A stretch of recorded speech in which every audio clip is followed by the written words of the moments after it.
ירושלים של זהב ושל נחושת ושל אור, הלא לכל שירייך אני כינור. Está no ar, Israel e a Igreja, a reconexão indispensável para o tempo do fim.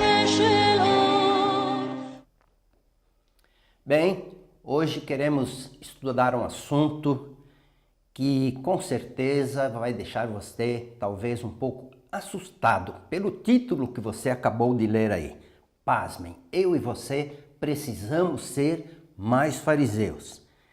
Bem, como assim eu e você precisamos ser mais fariseus? Mas é isso mesmo que você acabou de ler, é isso mesmo que você acabou de ouvir. E ao final deste vídeo e do próximo, porque faremos 2 vídeos sobre esse tema, você vai entender o que eu estou querendo dizer. Você sabe, quando alguém quer ofender uma pessoa, basta chamá-la de fariseu. Por quê? Fariseu é sinônimo de hipócrita, de falso, de fingido e vai por aí fora. E essa, vamos falar a verdade, é uma virtude que ninguém quer ter. E eu vou fazer uma perguntinha. Será que a igreja entende realmente o que era ser fariseu nos tempos de Jesus? Vocês sabem, os fariseus só se tornaram conhecidos entre os cristãos e hoje, neste século 21, pelas referências que Jesus fez aos fariseus. Mas há uma porção de coisas a respeito dos fariseus que a igreja cristã simplesmente passa longe, passa por alto. E eu pergunto para você, por quê? Só tem uma coisa ruim na Bíblia escrito a respeito dos fariseus? Bem, o cristianismo tem os fariseus no pior tipo de pessoas que conviveram com Jesus, mas isso não é verdade. E para que vocês possam ver que havia muitas coisas em comum entre Jesus e os fariseus, eu quero ler com vocês o que a gente encontra lá no livro de Lucas, no capítulo 13, verso 31. Eu leio, se você quiser, pode acompanhar aí, ou pode nos ouvir. Diz o seguinte: naquela mesma hora, alguns fariseus vieram dizer-lhe: retira-te e vai-te daqui, porque Herodes quer matar-te. Se o que você sabe sobre os fariseus se limita ao que ouviu dos púlpitos aí da sua igreja, então se prepare, porque o que você vai ouvir neste vídeo vai surpreendê-lo.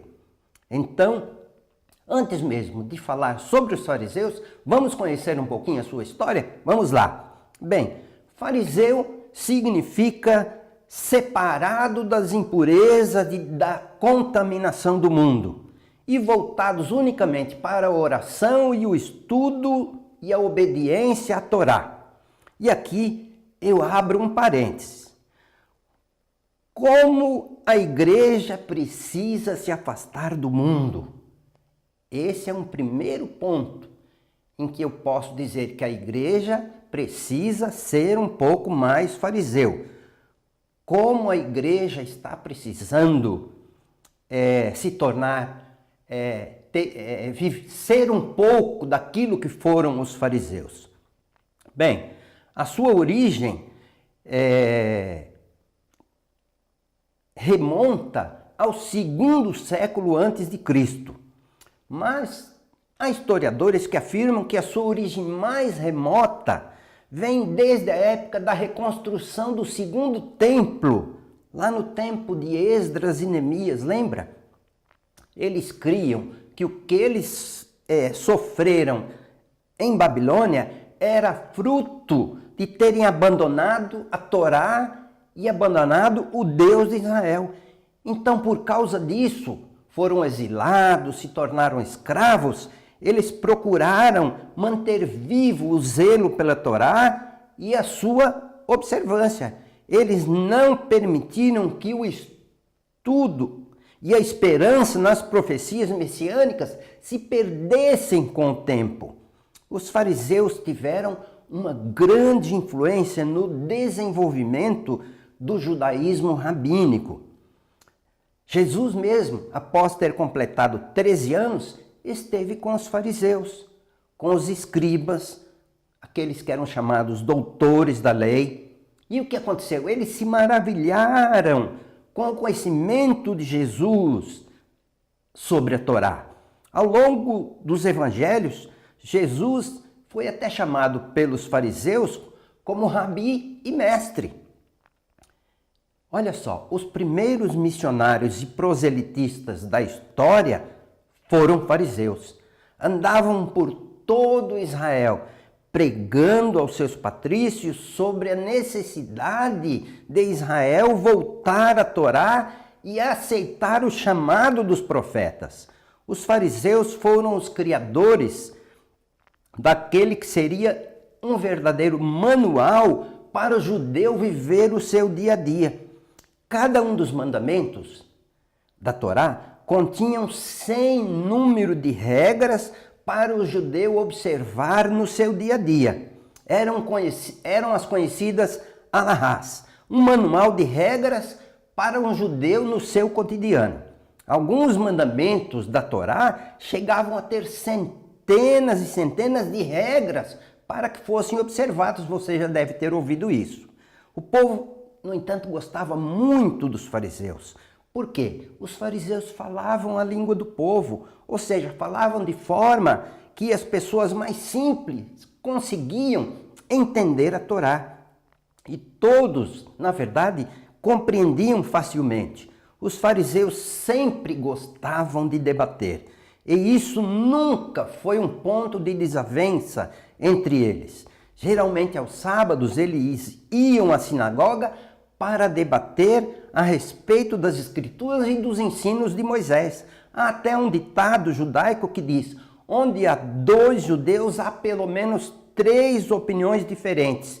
E acreditas que essa tradição remonta aos fariseus. E olha, eu vou falar aqui baixinho para você e que ninguém nos ouça. Aí na sua igreja, você pode ter uma opinião diferente em alguns assuntos?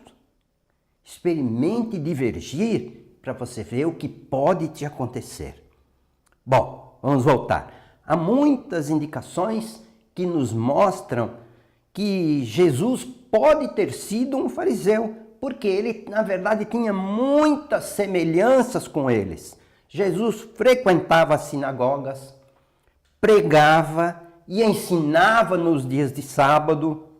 Se você ler lá Lucas capítulo 4, do verso 16 em diante, você vai ver que Jesus, num sábado, até leu um texto do profeta Isaías.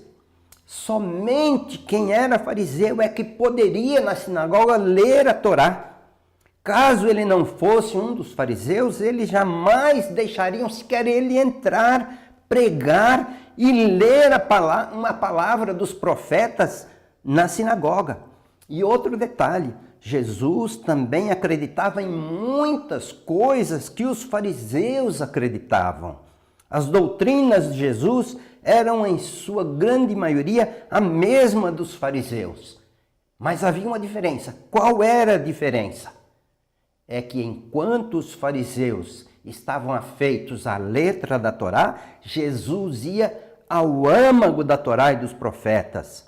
E as interpretações de Jesus eram diferentes e eram superiores àquilo que os fariseus pregavam. Por quê? Jesus ia além das palavras, ele ia na sua essência. E além do mais, Jesus vivia o que pregava, ao contrário, não de todos os fariseus, mas de muitos deles, especialmente a liderança, que eram aqueles que estavam sempre procurando pegar Jesus em alguma coisa. Bem, eu quero te fazer algumas perguntas.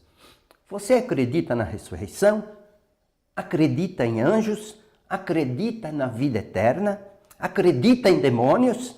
Você acredita em milagres? Acredita no Espírito Santo de Deus? Você gosta de ler as Escrituras? Então, quero dizer uma coisa para você. Há alguma coisa de fariseu dentro de você.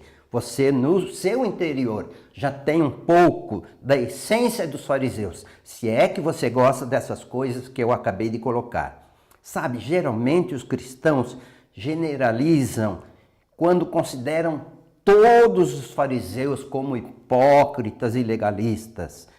E eu quero citar alguns fariseus conhecidos de nós que ninguém chamaria de hipócrita.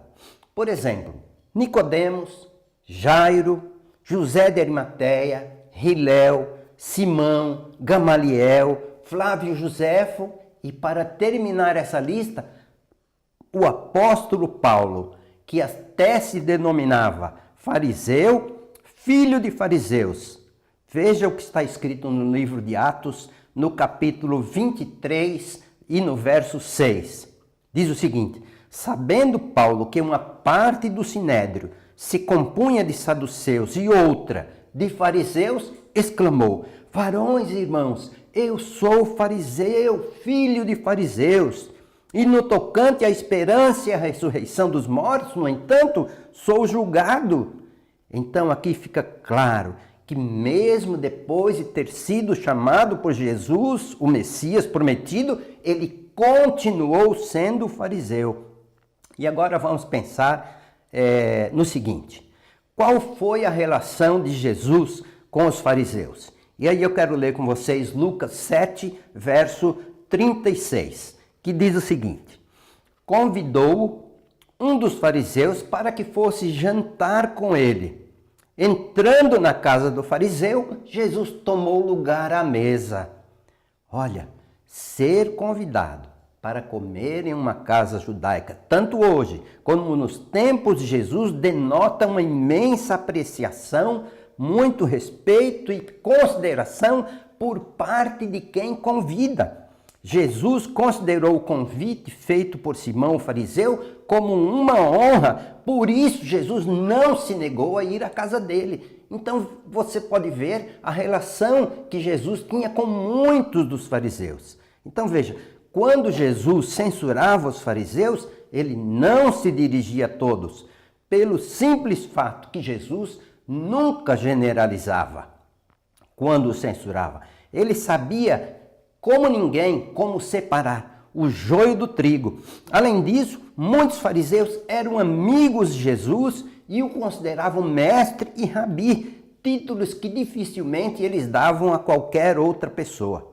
E agora quero falar a vocês de uma forma bem resumida, embora isso possa ser até mesmo ampliado, sobre um episódio vivido por Jesus em sua relação com os fariseus e que está registrado no livro de Mateus, no capítulo 15, versos 1 e 2, diz o seguinte: então vieram de Jerusalém a Jesus alguns fariseus e escribas e perguntaram: por que transgridem os teus discípulos a tradição dos anciãos, pois não lavam as mãos antes de comer? Bem, vamos destacar alguns detalhes contidos nesse pequeno episódio. Nesse caso, os escribas e os fariseus não queriam pegar a Jesus, não era nada disso, em alguma contradição ou erro, porque os fariseus se dirigiam a Jesus para chamar a atenção dos discípulos e não dele. Então aqui nós podemos ver que fica claro que o próprio Jesus havia lavado as mãos, havia se purificado. E isso indica o quê? Jesus respeitava as leis religiosas que os fariseus criavam através das alahás, em complementação aos mandamentos. Jesus respeitava isso. Jesus deixa claro, tanto para eles como para nós, neste século 21, algumas lições da maior importância. Lembram do que eu disse no começo do vídeo? Pois é, os fariseus criavam as leis religiosas que, segundo eles, complementavam os mandamentos e passavam por cima dos próprios mandamentos. Muitas dessas leis haláricas, chamadas por Jesus de tradições humanas, na verdade, eram boas, mas não podiam se sobrepor aos mandamentos. Vejam só a resposta de Jesus. Diz o seguinte: ele, porém, lhes respondeu: por que transgredis vós o mandamento de Deus por causa da vossa tradição?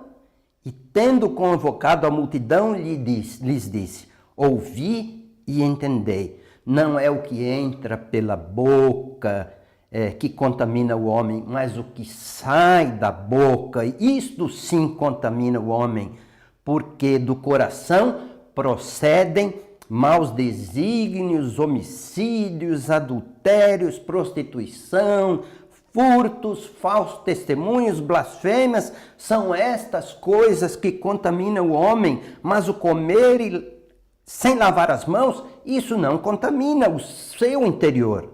Resumindo, o que realmente contamina o homem não são as coisas, são as coisas que procedem do coração, como essas que eu acabei de dizer: homicídios, adultérios, furtos, etc., invejas, e não o comer sem lavar as mãos. E para concluir, eu quero dizer a vocês, eu conheci uma igreja em que as cadeiras e o púlpito da plataforma não podiam ser removidas de seus lugares, a não ser por presbíteros, por anciãos ou diáconos considerados ordenados ou ungidos. Eu imagino que os fariseus deste século 21 continuam a fazer as suas alahás, ou seja, leis que no fundo só servem para mostrar uma aparência de santidade, que muitas vezes, no entanto, é negada no viver do dia a dia. Como você pode ver, os fariseus, agora sim, hipócritas, continuam a existir neste século 21. Em nosso próximo vídeo, nós iremos ampliar um pouquinho o nosso estudo a respeito dos fariseus e qual era a importância deles, e qual é a importância deles para mim e para você, e que está registrado nas Sagradas Escrituras. Então você poderá ver algumas falsidades sobre os fariseus que na verdade atravessaram séculos e chegaram até nós. Então eu quero pedir a você, compartilhe este vídeo e se inscreva no canal youtube.com/Israel e a Igreja. Um forte abraço para você.